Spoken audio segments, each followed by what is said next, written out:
Irmãos, o reverendo Daniel Martins iniciou a exposição de Amós no domingo passado. Eu quero convidar você a abrir a sua Bíblia no capítulo 1, ainda seguiremos com ele.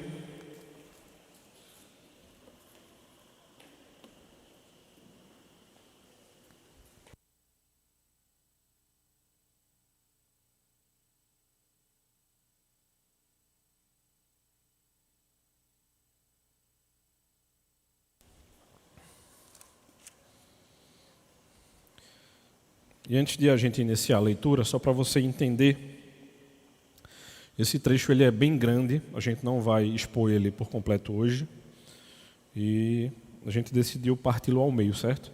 Se eu fosse expor todo o trecho que eu deveria, a gente ia do verso 3 do capítulo 1 até o verso 3 do capítulo 2, certo? Mas a gente vai até hoje o verso 10, então a gente vai do 3 ao 10 e vai dar uma olhada sobre 3 países ou 3 cidades, certo? O texto bíblico nos diz o seguinte: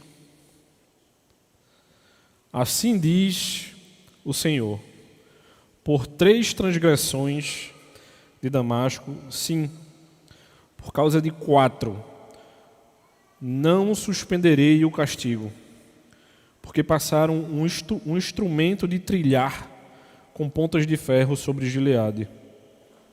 Por isso, porei fogo à casa de Hazael, fogo que consumirá as fortalezas de Ben-Hadad. Quebrarei os ferrolhos de Damasco e eliminarei o morador de Biqueate-Aven. E o que tem o cetro de Bet-Eden, o povo da Síria será levado em cativeiro a Kir, diz o Senhor. Assim diz o Senhor, por 3 transgressões de Gaza, sim, por causa de 4, não suspenderei o castigo, porque levaram em cativeiro todo o povo para entregá-lo a Edom. Por isso porei fogo nas muralhas de Gaza, fogo que consumirá as suas fortalezas. Eliminarei o morador de Asdod e o que tem o cetro de Asquelon. Voltarei a minha mão contra Ecrom e o resto dos filisteus perecerá, diz o Senhor. Assim diz o Senhor, por 3 transgressões de Tiro, sim, por causa de 4, não suspenderei o castigo, porque levaram em cativeiro todo um povo para entregá-lo a Edom, e não se lembraram da aliança de irmãos. Por isso porei fogo nas muralhas de Tiro, fogo que consumirá as suas fortalezas. Vamos orar, irmãos, mais uma vez. Santo e eterno Deus, cuida de nós, Senhor, na noite de hoje, cuida do nosso coração, Senhor, para que haja entendimento da Tua palavra e para que possamos nos colocar perante Ti entendendo aquilo que Tua palavra nos confronta, ó Pai, e aquilo que o nosso coração precisa olhar para Ti e voltar para Ti novamente, Senhor. Em nome de Cristo é que Te oramos, ó Pai. Amém. Se você parar para ver, tanto essas 3 ameaças que foram feitas contra essas 3 primeiras cidades, e as 3 seguintes, que a gente verá no domingo seguinte, no próximo domingo, a estrutura ela se repete. A mesma estrutura dizendo coisas semelhantes contra o pecado dessas cidades. E aí, como eu estava conversando com as crianças, parece até que Deus não ia fazer nada contra Israel, né? Mas se você parar para perceber, no capítulo 2 já vem aquilo que será dito contra tanto Israel quanto Judá. Se a gente sair aqui de Amós e a gente fosse para Jeremias, lá no capítulo 12, no versículo 14, Jeremias vai dizer o seguinte: assim diz o Senhor acerca de todos os meus vizinhos que tocam a minha herança, que fiz herdar ao meu povo de Israel. Eis que os arrancarei. Sabe quando as pessoas brincam com a igreja do Senhor? Eu não estou falando dos de dentro, não. Estou falando daqueles que são de fora, certo? Aqueles que acham que pode falar contra qualquer coisa contra a igreja. Que nada acontecerá a eles. Que acreditam que podem não somente dizer, mas fazer qualquer coisa contra a igreja. É desse tipo de cenário que o Senhor está alertando a esse povo, a esses povos, daquilo que poderia acontecer e que nesse caso aqui iria acontecer para eles por conta de toda a perversidade que eles estavam fazendo. E o Senhor, Ele não deixa ileso aqueles que vão de encontro ao povo de Deus. E hoje em dia isso é uma temática muito estranha para a gente.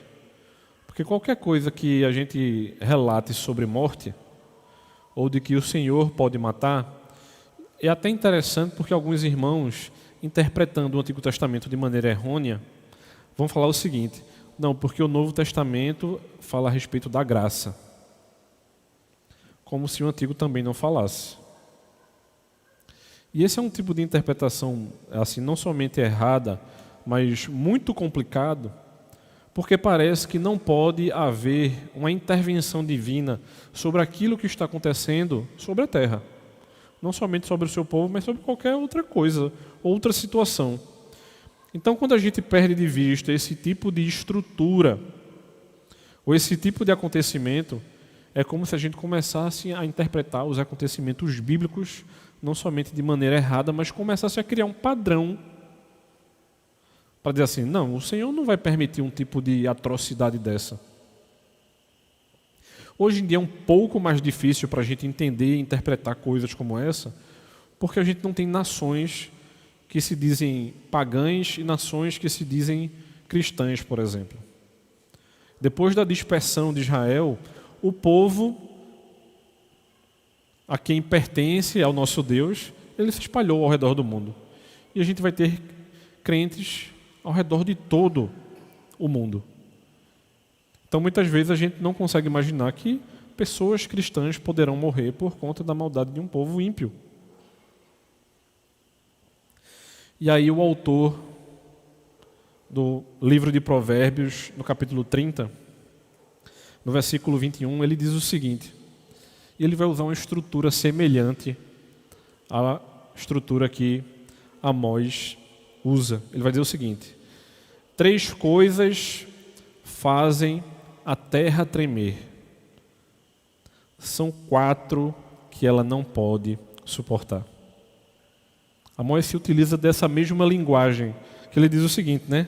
Por 3 transgressões de Damasco, sim, por causa de 4.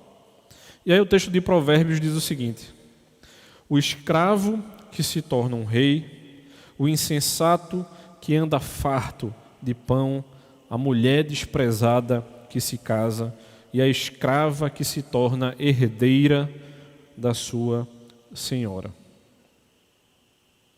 São as reviravoltas da vida, ou como alguns gostam de falar, são os plot twists. Aquelas histórias inimagináveis que você diz, não é possível que isso aconteceu. Isso é uma coisa inimaginável. E tudo bem que o povo de Israel queria que o Senhor punisse aqueles que estavam ao redor. E esses 3 primeiros exemplos não são cidades tão próximas, mas os 3 exemplos seguintes eram cidades próximas. E aí quando a gente se depara com o que está acontecendo aqui, esse juízo que é enviado a essas nações, obviamente não procede de Satanás, e muito menos de uma ira desmedida do próprio Deus. É como se a gente não entendesse e esquecesse de interpretar que não somente o nosso pecado, mas o pecado da própria humanidade causa destruição para aqueles que continuarem impenitentes ao Senhor. E é sobre esse tipo de impenitência que o Senhor nos coloca perante a essa história aqui. É como Jeremias disse, é justamente uma ideia de arrancar, de você puxar com toda a força da terra. A única imagem, ou uma boa imagem que vem na minha mente, é a ideia de um tornado ou de um furacão. Que de maneira abrupta, inesperada e sem controle, você não vai conseguir ir de encontro àquilo ali. E eu digo a você com muita tranquilidade, você não é um bisão. Você sabe o que é que o bisão faz, né? O bisão normalmente ele vai de encontro à tempestade, porque ele quer passar logo por ela. Então você não foi criado para brigar contra a natureza divina. Obviamente, no fato do bisão, ele brigando contra, né, aquilo que Deus fez ele para viver contra a sua própria natureza. Mas a gente não foi feito para brigar contra o próprio Deus. Então Amós inicia essa profecia anunciando justamente que essas nações gentílicas, inimigas históricas do povo de Israel, na verdade ele está mostrando a nós os aplausos de Israel. Israel estava vibrando com o que estava acontecendo. E essas primeiras nações sendo julgadas, sendo pagãs, entregues às seus próprios desejos e vontades, Deus o estava fazendo justamente porque Ele tem um povo da aliança. Deus não arranca nada de maneira aleatória, mas Ele continua seguindo o plano redentivo. Aquilo que fora planejado anteriormente vai seguindo os traços da história. A história ela não vai mudar porque a gente tem mais impiedade ou menos impiedade. Agora, o que está sendo mostrado a nós aqui é que essas nações, obrigatoriamente, seriam punidas. E aí é quando a gente se depara, entende e percebe, justamente dentro desse primeiro cenário, de ser arrancado, desse mal sendo arrancado pela raiz. É o julgamento da cidade de Damasco como exemplo da nação da Síria. E aí quando esse primeiro cenário nos é apresentado. E aí a gente pode entender muito bem, de maneira muito tranquila, essas três imagens que são apresentadas a gente. Esses três cenários, olhando para o pecado de cada cidade e olhando para o juízo sobre cada cidade ou para cada nação. E o que é que o Senhor estava confrontando aqueles de Damasco, em primeiro lugar? Damasco, irmãos, era uma cidade riquíssima, terras férteis, excelente irrigação, situada numa rota comercial internacional. Uma era uma cidade muito rica, que, digamos assim, não dependia de nada e de ninguém. Deus vai justamente nesse pensamento idólatra deles, de que eles nunca seriam derrubados. Então, o pecado de Damasco é justamente trilhar contra Gileade, se utilizar de ferramentas que iriam destruir a cidade de Gileade, como a gente vê no versículo 3. E o que Deus está atacando eles de maneira direta é porque aqueles de Damasco tratavam pessoas como se fossem coisas. E aí você se pergunta, e o que é que a história de Damasco tem a ver com o meu coração? Justamente isso, irmãos. A nossa tentação de tratar as pessoas como se elas fossem, digamos assim, supérfluas. Tem muita gente, se fulano me ajudar, Beltrano me ajuda.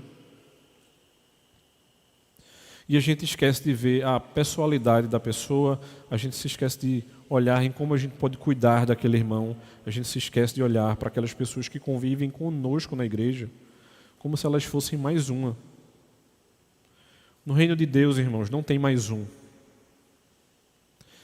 Tem pessoas que foram salvas pelo sangue do Cordeiro e que são tão especiais quanto eu e você. E a confrontação ao nosso coração é justamente isso aqui. Esse crime que é descrito por Amós, interessantemente, foi profetizado por Eliseu lá no texto de 2 Reis. 2 Reis, capítulo 8, versículo 12, o texto nos diz o seguinte: Então Hazael perguntou: Por que meu senhor está chorando? Ele respondeu: Porque sei o mal que você vai fazer aos filhos de Israel. Você vai pôr fogo nas suas fortalezas, vai matar à espada os seus jovens, esmagar os seus pequeninos e rasgar o ventre das mulheres grávidas. Bonzinho esse homem, né? Sabe o que é interessante? Porque Hazael aqui ainda não era rei. Ele era o mensageiro do rei, se encontrando com Eliseu, e Eliseu dizendo para ele aquilo que o Senhor tinha mostrado ao servo do Senhor. E ele volta para o rei e pergunta. E o rei pergunta a ele: O que foi que Eliseu disse? Ele disse que vai dar tudo certo. E com poucos dias o rei falece. E esse homem contribui para o falecimento do rei, porque ele já estava doente e ele não auxilia, ele não cuida desse rei, para que justamente ele morresse e ele assumisse o trono. Então já era um homem muito mau,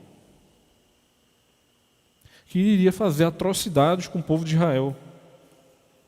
E a gente pode tirar 2 lições, irmãos, a respeito do pecado de Damasco. O primeiro delas: riqueza não previne a avareza.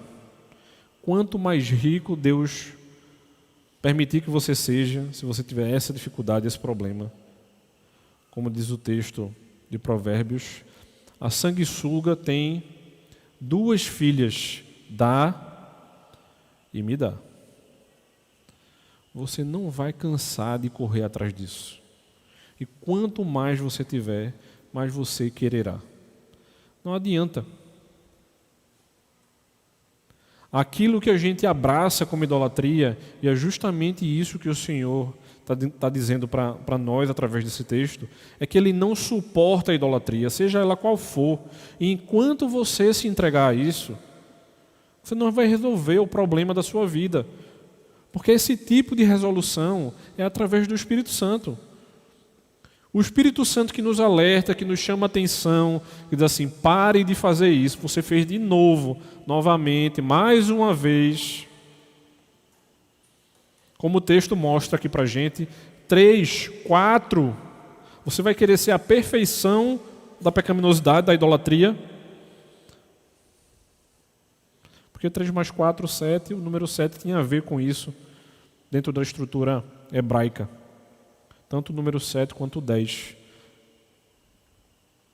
Ele traz essa estrutura de perfeição. Ou mostra para a gente, né?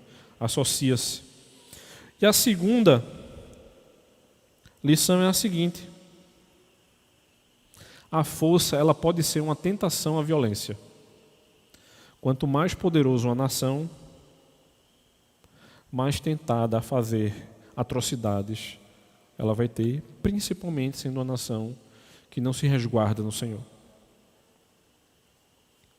E eu não estou tirando aqui, irmãos, a ideia da graça comum, de que Deus pode permitir que nações poderosas nos resguardem para que atrocidades ainda maiores aconteçam.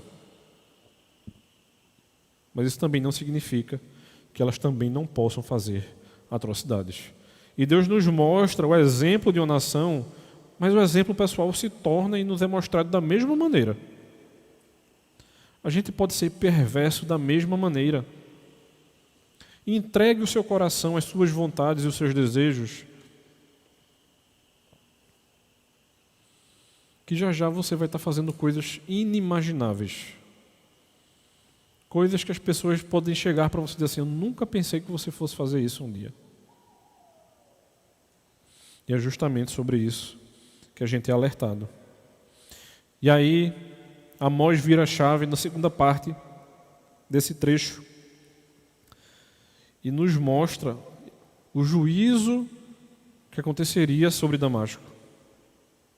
Essa atitude perversa e truculenta que Damasco estava tendo nessa guerra contra Gileade não encontrou simpatia do Senhor. Isso aborreceu ao próprio Deus.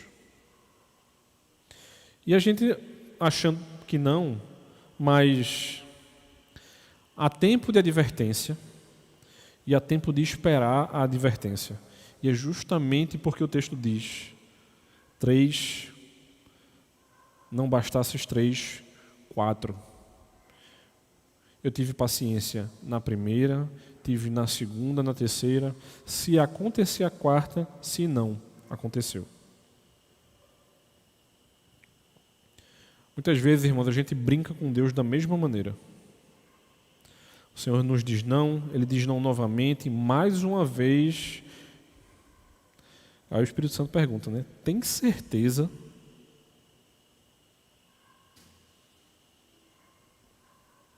E às vezes a gente tem muito prazer, né? E vem um outro recebendo a punição, né? Muitas vezes a gente pergunta à liderança da igreja: vocês não vão fazer nada com fulano, não? E agora tu é fiscal de disciplina, abençoado. Para saber se o conselho está conversando, deixou de conversar, está acompanhando o caso ou não. Tem gente que, se pudesse, andava com um contador. Sabe aqueles contadores manuais que fica só o cliquezinho? Você fica clicando. Se ele pudesse, ele faria isso. Mas não é sobre isso, irmãos. Não é sobre esse tipo de postura. Não é sobre esse olhar que o Senhor nos chama. Mas o Senhor, Ele nos traz ensinamentos. Porque quando o homem ele abusa da paciência de Deus, que ele continua no pecado, em que ele não se arrepende, a Bíblia é muito clara para a gente, através desses textos, de que quem semeia violência colhe destruição. Aquele que não tiver cuidado com o povo do próprio Deus será destruído. Agora, que muitas vezes toma conta do nosso coração, e é a pergunta que não quer calar, é a seguinte: Senhor, tu farás quando isso? Quando é que esse tipo de coisa vai acontecer? Quando é que esse cenário vai melhorar? Quando é que a gente vai ter algum tipo de esperança? A gente não aguenta mais tanta maldade e tanta confrontação contra o povo, contra o teu povo. E aí precisam ficar alguns ensinamentos gerais que a gente pode olhar de maneira geral para qualquer tipo de confronto que está sendo mostrado aqui dentro do texto, que é o seguinte: primeiro deles, o juízo de deuses. O juízo do próprio Deus, ele cai sobre aquilo que essa nação, sendo uma nação proeminente, e não somente pouco proeminente, mas a mais proeminente. Então, aquele que se gloria da sua própria força, a Bíblia relata que ele é insensato, porque o único onipotente é o próprio Deus. Uma outra coisa, o juízo de Deus está atingindo um pecado nacional. Não é o de uma pessoa, mas era o do povo. Você sabe o que é, ou o que era, no caso, o Vale de Aven? O Vale de Aven era um centro de idolatria ao Deus Sol.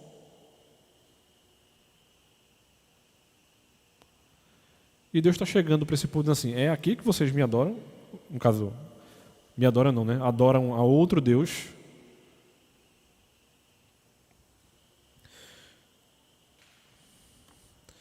E justamente por essa abominação ele dizima com eles. E o juízo de Deus também não perdoa a casa real.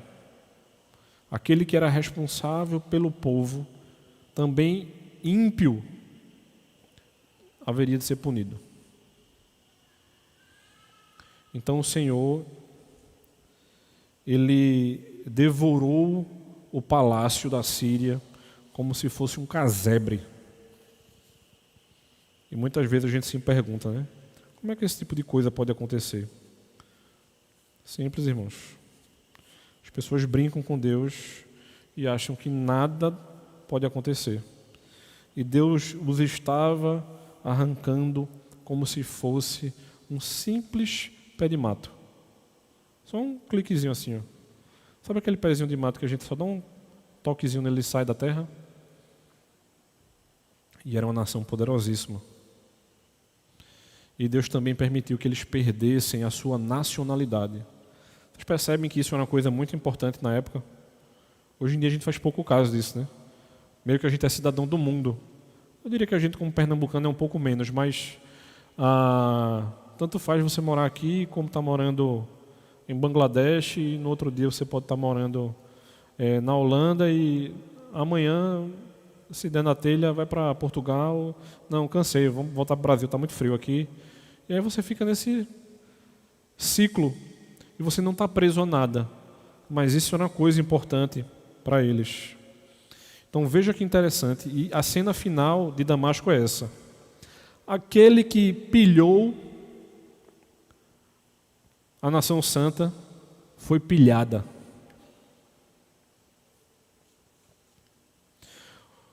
Aquele que era um predador se tornou presa. E sabe o que a gente encontra de relato através disso?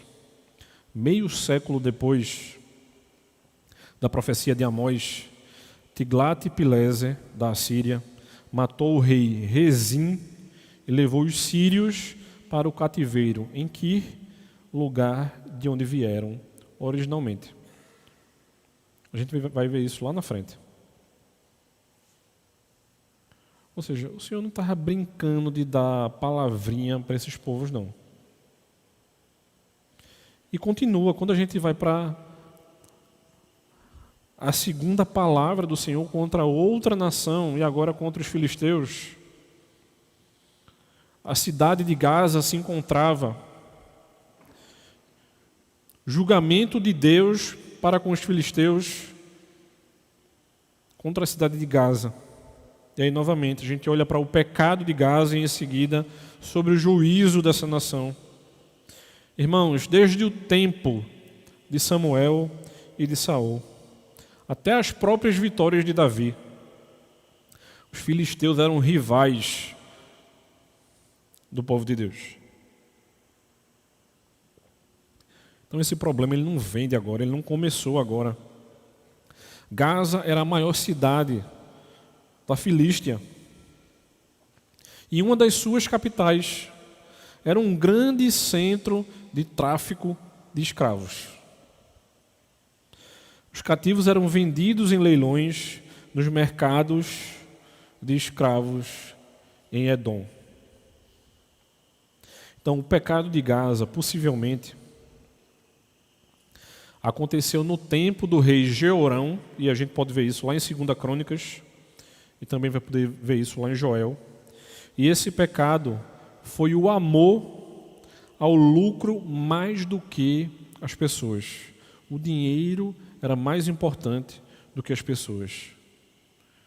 Enquanto que na Síria, as pessoas eram tratadas como coisa, aqui em Gaza, eles traficavam vida humana para se tornarem ricos. Pouco caso se fazia da vida humana. Damasco tratou as pessoas como coisas, Gaza valorizou mais as coisas do que as pessoas. É aquilo que eu posso ter em detrimento da sua pessoa. quanto eu posso ganhar com você, meu irmão? Quanto vale a sua vida para mim? Bora fazer uma troca? Você me faz um favor e eu fico usando você enquanto esse favor for favorável à minha pessoa e a gente brinca de ser amigo. Ou você acha que isso não acontece dentro da igreja também? E aí é quando a gente se depara que esse tipo de coisa é mais sério do que a gente imagina. De que a gente é lembrado que as trocas relacionais elas deveriam ser muito mais sérias e cuidadosas e muito mais amorosas do que a gente imagina. O crime dos filisteus, irmãos, a gente pode aprender com eles 3 coisas. Eles eram bastante perversos. E esse crime culminava nessa perversidade deles. Era um desumano comércio de escravos. E é interessante como ao longo da história da igreja, muitos cristãos brincavam com esse tipo de coisa.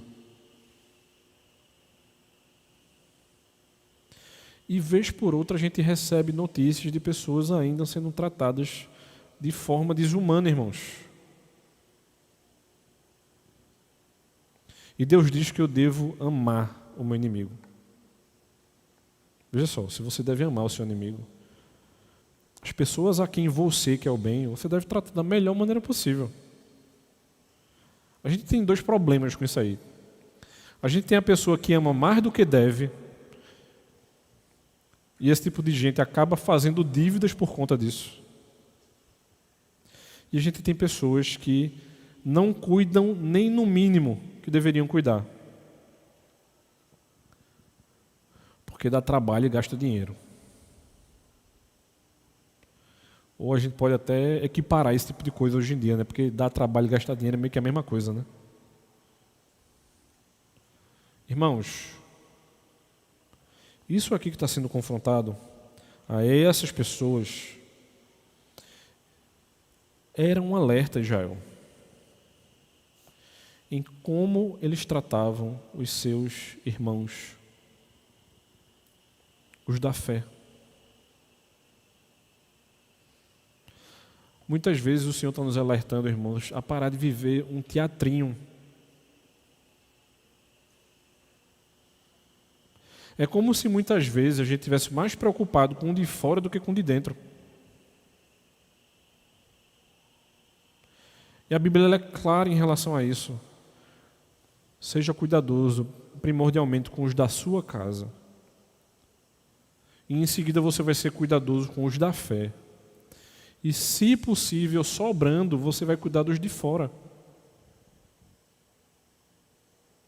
Mas a gente vive dentro de uma estrutura tão complexa e complicada que parece que a gente ajuda os de fora, esquece os de casa e os da igreja, a gente chora junto com eles. Isso não faz sentido, irmãos. E é justamente quando vem um juízo sobre os filisteus. E o Senhor faz o que sobre essa nação? A gente não pode se esquecer de que o pecado tem sua retribuição inevitável. Pecou e não se arrependeu, é juízo certo. A Filístia não escapou das consequências da sua crueldade. Aquilo que eles fizeram, Deus iria permitir que fossem feitos sobre eles também. Eles se tornariam escravos. Eles passariam, sofreriam na pele o mesmo que eles estavam fazendo contra aqueles que estavam ao seu redor. E esse juízo ele é descrito da seguinte maneira: Deus vai destruir os muros e os palácios de Gaza. Deus vai destruir todo o povo. E a Bíblia vai relatar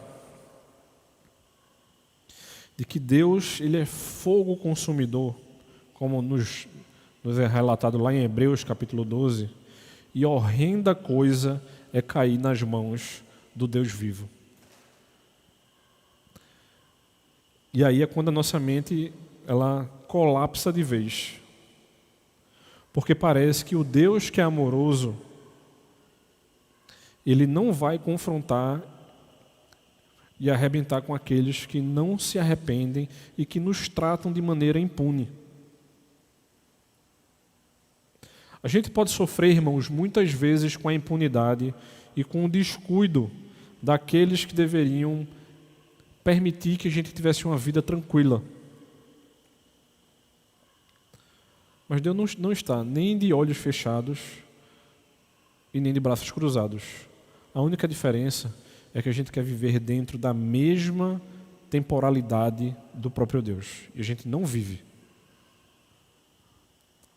Acontecerá quando o Senhor quiser, mas a punição virá.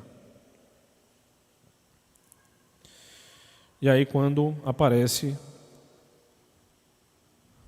o terceiro julgamento de Deus agora contra Tiro. Tiro, irmãos, era a capital da Fenícia. Antiga cidade de renome, muito conhecida. A maior cidade relatada até aqui e a mais rica. A mais orgulhosa e também a mais luxuosa. Talvez de todas as cidades da sua época. Sabe o que é interessante? Estava ouvindo um relato aqui e um brasileiro falando a respeito de como o brasileiro ele é besta, no sentido de possuir bens. E muitas vezes a gente sofre o próprio mal por conta disso. Por exemplo, tem carros que poderiam ser mais baratos e não são, porque se o fossem, o besta não compraria. Mas como tem a ver com status, é vendido mais caro para que ele possa dizer assim, não, eu comprei esse carro. E aí a pessoa que relatava isso estava falando a respeito dos portugueses. Eu não estou dizendo que não tenham portugueses que não tenham carros caros e bons. Mas que isso não é, digamos assim, uma coisa que encanta. E o português está muito mais preocupado em como a casa dele se encontra e aquilo que vai ter na mesa. Então, esse tipo de coisa, muitas vezes, tenta o nosso coração como se a gente tivesse que ter e não que ser. Deus não disse tenha carros. Deus nos disse me obedeça, me sirva e me espere. É simples, irmãos.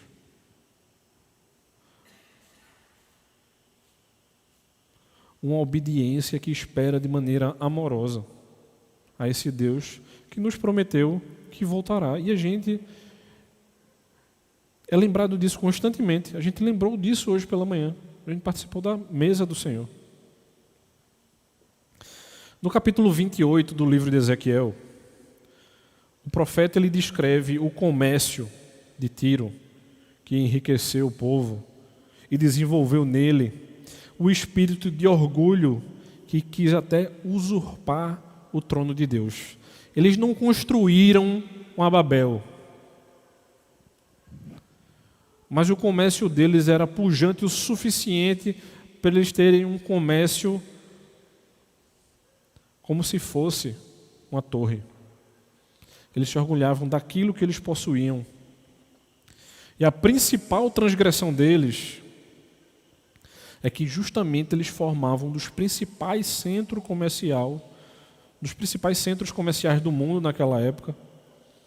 E eles estavam pesadamente envolvidos no comércio escravocrata.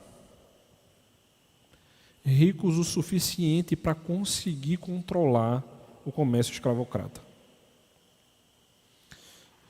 E aí o Senhor Deus está acusando eles justamente por serem desumanos e por conta do perjúrio que eles cometiam. Eles haviam violado uma palavra que eles tinham empenhado anteriormente. Tanto Gaza, irmãos, quanto Tiro, eles estavam ligadas a esse brutal tráfico. Mas Tiro torna-se ainda pior e mais culpado, justamente porque eles haviam violado a sua própria palavra. Eles tinham um acordo com Israel anterior, e isso acaba recaindo sobre eles. Essa desumanidade e essa traição que eles cometem faz justamente e mostra a gente uma coisa que eles haviam prometido e não tinham cumprido. E isso é muito sério para o Senhor. A gente acabou de ler na leitura continuada das Escrituras que a gente não deveria jurar. Ou é sim, ou é não. E dentro dessa estrutura de que a minha vida deve prosseguir para que as coisas aconteçam como devem acontecer, e aquilo que eu não posso fazer, eu digo que não posso, mostra a gente que dentro de um pecado nacional, os fenícios estavam sendo engolidos pelo seu orgulho. Tiro pecou contra o seu próprio caráter. O seu pecado foi comercial. Eles não fizeram guerra, mas mantiveram prisioneiros. Venderam pessoas como mercadoria e entregando a outros inimigos. Vê só, eu vou pegar uns judeus aqui, uns hebreus, e vou entregar aos edomitas. Gente boníssima. Não sei porque Deus não matou ainda, mas pastor, o senhor está falando isso? Estou, irmãos. É isso que a palavra está me dizendo. Eu só não vou dizer mais coisa, porque isso é palavra da semana que vem.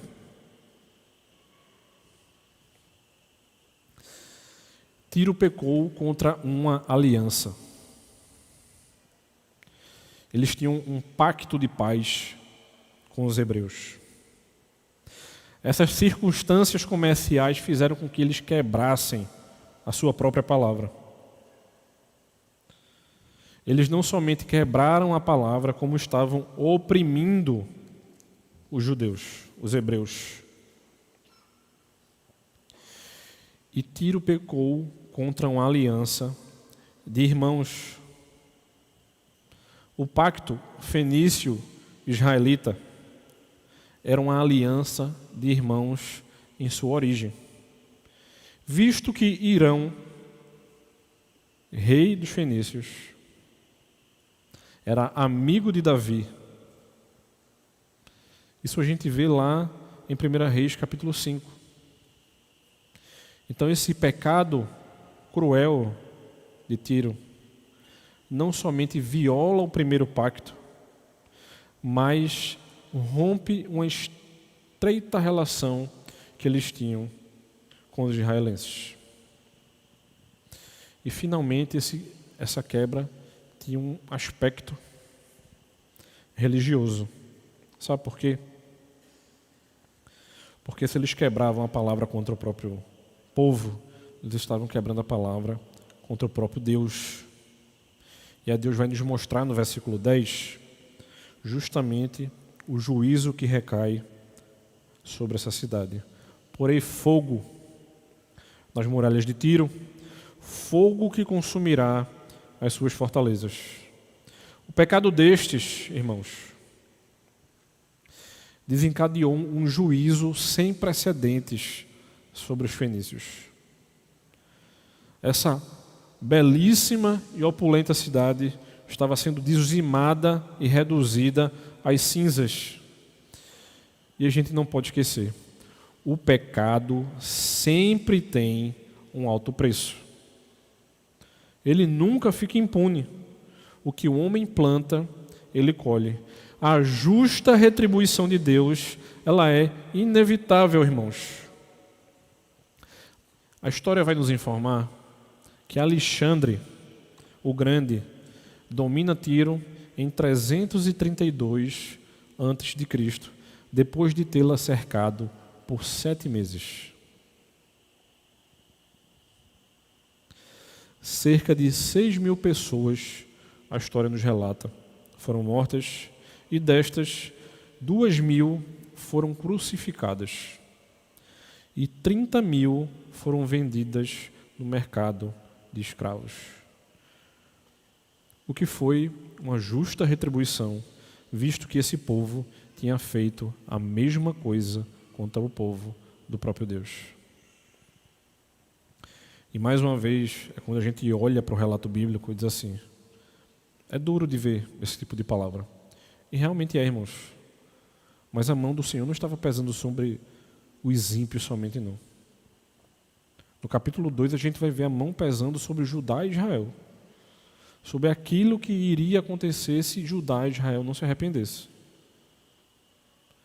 É como se Deus estivesse mostrando a boa parte da população mundial daquele momento, dizendo assim, vocês olham para o que vocês têm feito, ou a coisa vai ficar séria, muito séria.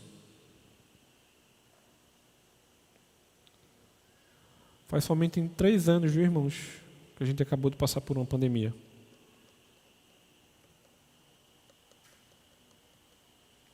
E a gente esquece que o Senhor pesou a mão sobre a humanidade.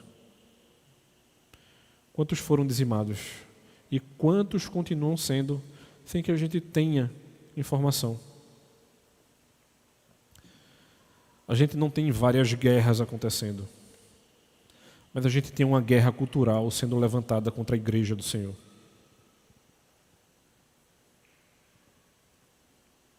As instituições que são contra o aborto, por exemplo, dizem que o que houve de fetos e bebês mortos esse ano é 3 vezes maior do que a quantidade de pessoas que morreram de Covid nos últimos 3 anos. Vocês têm noção do que é isso, irmãos? É as pessoas brincando de ser Deus e achando que vai ficar tudo bem e que nada vai acontecer. Para concluir, quero convidar você a abrir a sua Bíblia em Isaías capítulo 6, a partir do versículo 11.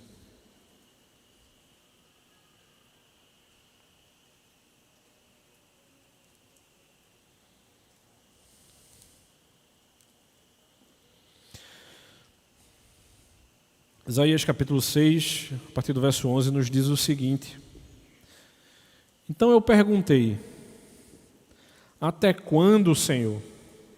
Ele respondeu, até que as cidades estejam em ruínas e fiquem sem habitantes, as casas fiquem sem moradores e a terra esteja em ruínas e devastada. E o Senhor afaste dela o povo, e no meio da terra sejam muitos os lugares abandonados. Mas se ainda ficar a 10ª parte dela, tornará a ser destruída. Como o terebinto e como o carvalho, dos quais, depois de derrubados, ainda fica o toco. Assim, a santa semente será o seu toco.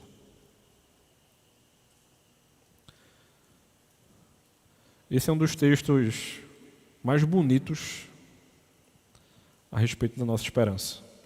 Senhor, pastor, o Senhor só falou de destruição aí.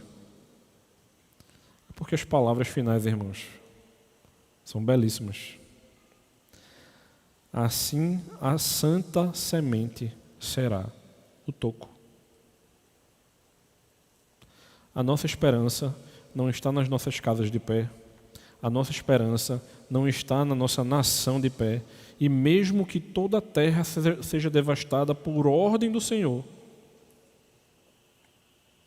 a nossa esperança está naquele em que não foi visto beleza, não foi reconhecido o senhorio, e que as pessoas queriam que ele fosse rei terreno, mas em que ele pode dizer de que tudo pertence a ele. A desolação, irmãos, muitas vezes ela é completa, mas essa desolação, ela não pode constituir o fim. Os discípulos passaram 3 dias desolados, se perguntando se o nosso Senhor ressuscitaria. Ele havia sido cortado para que a partir daquele corte nós pudéssemos ser salvos. Haverá uma descendência santa.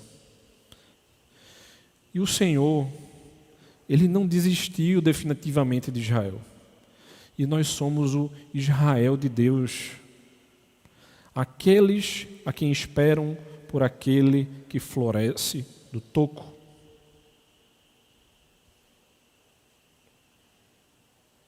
Nós não seremos dizimados se nós permanecermos fiéis e ligados a essa santa semente. A promessa de Deus a Abraão de abençoar todas as nações por meio da sua descendência, ela não pode e não será esquecida, irmãos. Amós, o livro de Amós, embora saturado de juízo, termina com uma nota de esperança, assim como o livro de Isaías. Isso não significa que, de alguma maneira, o juízo não acontecerá. Isso significa de que os propósitos globais do Senhor, de que esse juízo, ele não é a última palavra. E a gente não pode se entregar à degradação, à destruição e, mesmo que as pessoas e as coisas sejam dizimadas, Maranata, ora vem, Senhor Jesus, o Senhor é com o seu povo. A pergunta que o Senhor está fazendo a mim e a você na noite de hoje é: você está comigo? Eu sou, você será? Você ainda continuará caminhando comigo? A promessa foi feita e a gente deve aguardar com esperança essa promessa, mesmo que tudo seja devastado e tudo esteja desolado, porque o Senhor é conosco. Vamos orar? Santo e eterno Deus, graças te damos, ó Pai, de certo de que Tu cuida de nós como Teu povo, Tu cuida dos Teus, ó Senhor, quebranta o nosso coração, ó Pai.